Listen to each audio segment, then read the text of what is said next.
Bienvenue dans cette deuxième mémo-règle consacrée à Tiny Epic Galaxy. Commençons tout de suite par la mise en place. Chaque joueur reçoit un plateau Galaxy à sa couleur, ainsi que les pions correspondants. Attention, placez bien le plateau côté joueur et non côté mode solo, avec les icônes rouges. Chaque joueur sort les pions à sa couleur.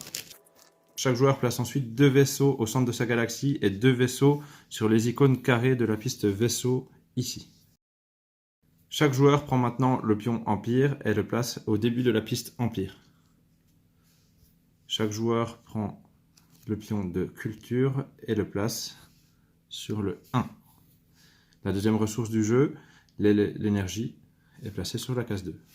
Placez au centre de la table le plateau Zone d'activation. Mélangez les cartes Mission secrète. Chaque joueur en reçoit 2 et en choisit une qu'il gardera pour la partie. Il placera cette carte à droite sous son plateau joueur. Sortez les dés. Mélangez les cartes planètes. Placez-en une pioche au centre de la table, accessible à tous les joueurs, et piochez-en 2 plus le nombre de joueurs. Attention, à 5 joueurs, on ne place que 6 planètes. Les joueurs vont enchaîner des tours jusqu'à ce qu'un joueur atteigne 21 points de victoire. À ce moment-là, on termine le tour de table pour que chacun ait joué le même nombre de fois et on compte les points supplémentaires. Lors de votre tour, vous allez jeter les dés. Commencez par regarder combien vous devez jeter de dés. Il s'agit de la piste de dés ici, en face de votre pion Empire. Ici, 4 dés au départ. Mais si par exemple j'étais au niveau 2 de l'Empire, je passerais à 5 dés, comme indiqué ici. Vous avez également le nombre de vaisseaux indiqué, 2 au départ. Le joueur jette donc ses dés et choisit quelles actions faire avec. Chaque dé représente une action et vous avez le droit à une relance par tour. Par exemple, je peux décider de rejeter ces deux-là. À n'importe quel moment de votre tour, vous pouvez faire vos relances, sachant que si vous désirez une relance supplémentaire, cela vous coûtera 1 d'énergie. Donc ici, je peux faire une relance, par exemple ce dé-là, et si j'en veux encore une, j'enlève mon pion pour dire que je n'ai plus d'énergie. Je le sors de mon plateau, et comme ça, j'indique que j'ai dépensé toute mon énergie. Nous passons maintenant en revue chaque action. Voici l'action déplacement. Pour ce faire, lorsque vous activez un dé, vous la placez dans la zone d'activation ici, et vous pouvez faire votre déplacement. Quels sont les déplacements possibles? Vous pouvez prendre un des vaisseaux de votre galaxie et le placer sur une planète. Soit ici, posé sur la planète, soit en orbite autour, et dans ce cas, vous couchez le vaisseau. Si vous vous posez sur la planète, alors vous pouvez réaliser l'action indiquée en dessous. Au contraire, en orbite, cela va vous permettre d'essayer de conquérir cette planète pour gagner les précieux points de victoire ici. Vous pouvez également déplacer un vaisseau d'une planète à une autre, toujours en orbite ou posé sur la planète au choix.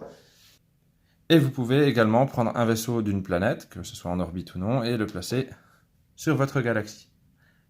Voici les contraintes de placement. Vous pouvez avoir 2 vaisseaux sur la même planète, mais dans ce cas, il y en aura un en orbite et un posé dessus. Vous n'avez pas la possibilité d'avoir 2 vaisseaux en orbite ou 2 vaisseaux posés sur la planète. Il peut y avoir plusieurs joueurs en orbite, plusieurs joueurs posés sur la planète. Lorsque vous déplacez un de vos vaisseaux, vous devez changer de planète. Typiquement, si mon vaisseau est ici, je ne peux pas dire je me déplace et me mettre en orbite. Et inversement, je ne peux pas passer d'en orbite à atterrir. Il faudra que je prenne un déplacement pour partir et un déplacement pour revenir, par exemple. On ne peut évidemment pas se déplacer sur la galaxie des autres. Par contre, on peut avoir plusieurs vaisseaux qui reviennent sur sa galaxie. Donc, un des déplacements égale un déplacement d'un vaisseau vers une autre destination. La phase gagner de l'énergie. Pour chaque vaisseau posé sur une planète avec l'icône énergie en haut, et chaque vaisseau sur votre galaxie, c'est indiqué là, le symbole énergie, chacun d'entre eux vous rapportera 1 d'énergie. Par exemple, donc j'ai 2 vaisseaux ici sur cette planète énergie et un là, 3 d'énergie, je augmente mon cube de 3, 1, 2, 3, il y a un maximum de 7. L'action gagner de la culture fonctionne exactement de la même manière. Chaque vaisseau sur une planète culture vous rapportera de la culture. Attention, votre galaxie ne rapporte pas de culture mais de l'énergie. La culture, même chose, vous déplacez votre pion, vous avez un maximum de 7. L'action diplomatie va vous permettre, pour chaque dé que vous utiliserez, de déplacer votre vaisseau d'un cran sur la piste d'une planète démocratie. Si vous arrivez à la dernière case, alors vous remportez la planète. votre vaisseau retourne sur votre galaxie, tous les vaisseaux présents retournent sur leur galaxie respective, et vous prenez la carte que vous ajoutez sous votre plateau à cet endroit-là. Vous gagnez immédiatement les points de la planète, ainsi que le pouvoir qui sera utilisable, nous verrons plus tard comment. Remplacez immédiatement la planète enlevée par une nouvelle planète. Attention, je vous rappelle qu'on utilise chaque dé un à un. Vous ne pouvez pas utiliser 3 dés pour avancer de 3 cases d'un coup, mais bien un dé, j'avance d'une case, un deuxième dé, j'avance d'une deuxième case. Cela aura son importance avec la culture, nous l'expliquerons après.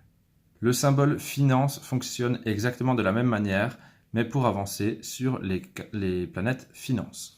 La dernière action est une action de colonie. Cette action est un petit peu particulière, nous allons voir comment elle fonctionne. De base, vous n'avez que celle-ci. Alors, celle-ci, c'est améliorer votre empire en dépensant seulement de l'énergie ou de la culture. Ce sera l'un ou l'autre. Le coût est celui du niveau suivant. Par exemple, si je décide, si mon empire est niveau 3 et que je veux passer au niveau 4, alors il me coûtera 4 d'énergie ou 4 culture. Je ne peux pas mixer. C'est soit 4 d'énergie, soit 4 de culture. Par exemple ici, 1, 2, 3, 4, et j'avance d'un cran. À chaque palier que vous avancez, vous aurez soit un dé en plus, c'est indiqué dans cette piste, soit un vaisseau en plus, c'est indiqué là. Donc quand vous atteignez un vaisseau, en fait, vous le posez ici, et vous en avez un de plus. Augmenter son empire apporte également de nombreux points. Au cours de la partie, vous allez accumuler des cartes planètes, grâce à la finance et à la diplomatie que vous allez placer ici. Vous pouvez donc, avec un symbole colonie, utiliser une carte placée sous votre plateau.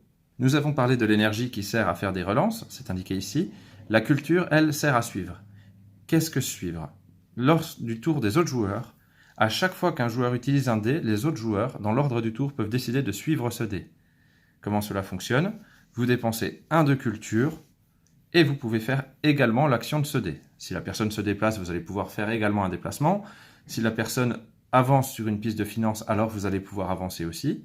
Voilà. 1 de culture vous permet de copier un dé pendant un tour adverse. Attention, chaque dé, vous n'allez pouvoir le copier qu'une fois avec la culture, le suivre.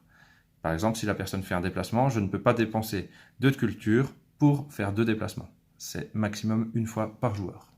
Lorsqu'un joueur a 21 points, nous terminons le tour de table comme expliqué précédemment et nous comptons les points. Les points sont donc ceux de votre empire, plus ceux de vos planètes accumulées ici. Et enfin, si vous avez réalisé votre mission secrète, vous gagnez également les points. Le joueur avec le plus de points gagne la partie. En cas d'égalité, c'est le joueur avec le plus de planètes qui remporte la partie. Si l'égalité persiste, ce sera le joueur qui a le plus de ressources. Sinon, nous finissons sur une égalité. Lors de votre phase d'activation, vous pouvez utiliser le convertisseur pour convertir un dé. Comment cela fonctionne? Vous placez 2 dés de votre choix dans le convertisseur et cela vous permet de changer la face d'un des autres dés. Ces 2 dés ne seront plus utilisables pour votre tour et ne peuvent pas être suivis par les autres joueurs. Alors, nous revoilà pour la partie solo du jeu. La mise en place est identique à 2 joueurs, mais vous prenez un plateau Galaxy Rebelle. Alors, sur ce plateau, vous pouvez peut-être le voir, ici il y a la difficulté. Donc ici c'est le plateau facile. Pour cette Galaxie Rebelle, vous placez les 4 vaisseaux ici. Elle n'a pas d'énergie, pas de culture au départ, et vous placez son pion empire au plus bas. Les tours se déroulent en alternance entre vous et cette Galaxie Rebelle. Pour le tour de cette Galaxie Rebelle, vous allez jeter les dés un par un. Attention, de base, la facile, par exemple, commence avec 5 dés, contrairement à vous qui en avez 4. Faites attention à cela. Donc, vous jetez les dés et appliquez les actions une par une, avec possibilité pour vous de suivre. Les actions ne fonctionnent pas de la même manière. Voyons-les une par une. Le déplacement pour la Galaxie Rebelle.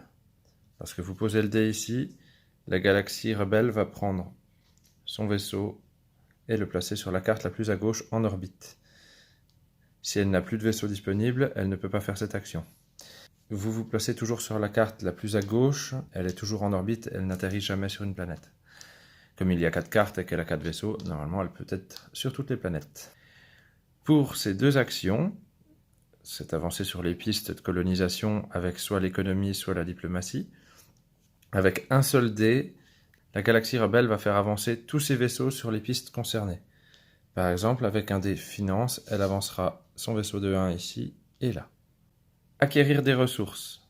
Cela fonctionne aussi de la même manière, à quelques exceptions près. Comme vous pouvez le voir sur le plateau de la galaxie rebelle, sa galaxie produit et de la culture et de l'énergie. Donc les vaisseaux peuvent collecter les deux dessus. La petite particularité, c'est que si elle atteint 5 avec une de ses ressources, alors à la fin de son tour, elle va réaliser une action spéciale. On commence par l'énergie. L'énergie, elle va améliorer son empire. Et une fois que c'est fait, on retire le cube d'énergie du 5. Pour la culture, elle va rejouer un tour, mais avec uniquement 3 dés. Une fois que c'est fait, elle remet son pion culture à 0. Elle ne peut pas faire ses actions spéciales plus d'une fois par tour. Ainsi, si pendant son tour supplémentaire, elle remonte à 5 d'énergie, elle ne peut pas améliorer son empire.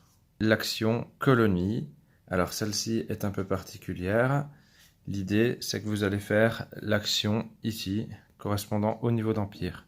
Il s'agit d'une attaque contre votre empire. Alors, la petite particularité, si elle ne peut pas faire l'action du dé, pour quelque raison que ce soit, par exemple un déplacement, si elle a déjà ses 4 vaisseaux sur les planètes, vous devez rejeter le dé une fois. Si elle ne peut toujours pas faire l'action de ce dé, alors il est défaussé et ne peut pas être copié.